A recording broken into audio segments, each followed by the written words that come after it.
अखिलेश यादव जी को ट्रम्प की तरह गुस्सा क्यों आता है ये नहीं समझ आ रहा है।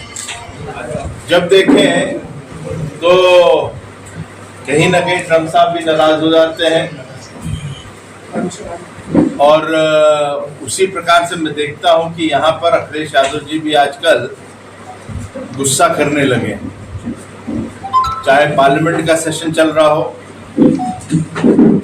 उसके बाद देखें तो अभी हाल में देश जीएसटी की बधाई दे रहा है प्रधानमंत्री जी को। उस पे भी उनके जो राग है उनका अलग है, गुस्से वाला है। जीएसटी के ऊपर भी, उत्तर प्रदेश की हर उपलब्धि के ऊपर भी वो गुस्सा करते हैं। और आजकल विषय तो नहीं है, मैं उनको डिफेंड नहीं करने के लिए खड़ा हूं, लेकिन एक अधिकारी के ऊपर भी गुस्सा करने लगे हैं। अब विषय बहुत पुराना था, मगर जब भी उनको गुस्सा आ रहा है तो बिन बात के गुस्सा करना, अखिलेश जी को इतना ही कहूंगा एक राजनीतिक मित्र के नाते कि सेहत के लिए अच्छा नहीं होता है, और आपकी सेहत अच्छी रहे इसकी हम लोग कामनाएं करते हैं। अखिलेश यादव ने सार्वजनिक मंच से जो है तो नाम बताया। लेकिन मैंने फिर कहूंगा कि मैं किसी अधिकारी के पक्ष के लिए नहीं खड़ा हूं या उनको डिफेंड करने के लिए नहीं खड़ा हूं, लेकिन ये कहूंगा कि बड़ा दिल जब उसका होता है जो माफ करके आगे बढ़ता है। और आदरणीय मुलायम सिंह जी का तो बहुत बड़ा दिल था, और वो तो बड़े नेता जिनका सम्मान हम सब करते हैं। तो यही सलाह है कि थोड़ा सा नाराजगी और मन के अंदर बहुत चीजें लेके नहीं चलना चाहिए राजनीति में।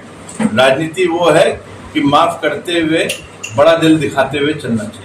एक तरफ वोटर अधिकार यात्रा कांग्रेस निकाल रही है, वहीं पवन खेड़ा जी का दिल्ली में 2 जगह नाम इलेक्शन कमीशन ने दिया है, क्या कहेंगे? देखिए, समस्या ये है कि कांग्रेस पार्टी उन चीजों का मुद्दा बनाना चाहती है जो मुद्दा नहीं है। जहां तक कि पवन खेड़ा का सवाल है, इसी का तो करेक्शन हो रहा है।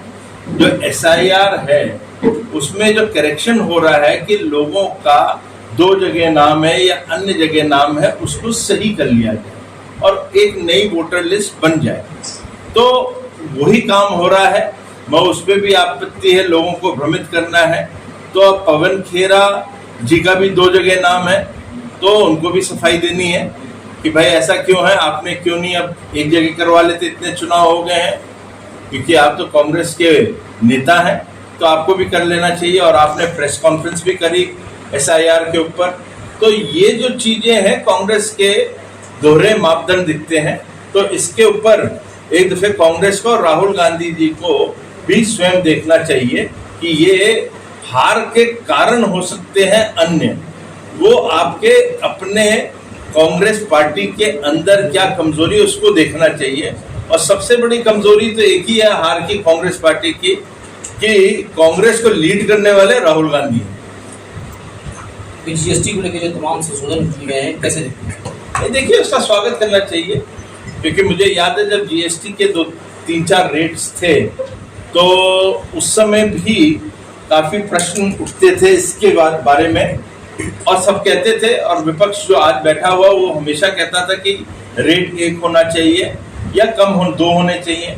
आज जब वो कर दिया गया है, सरलीकरण की तरफ जा रही है, तो ये रिफॉर्म्स हैं, तो उसका स्वागत करना चाहिए, नहीं उसके ऊपर प्रश्न उठाने चाहिए। क्या आपको लगता है कि वोट चोरी जो राहुल गांधी यात्रा निकाल रहे हैं, ये किसी देश के कहने पे, जैसे आपको मैं बताना चाहूँगा कि बांग्लादेश में इसी को लेकर के पतन हुआ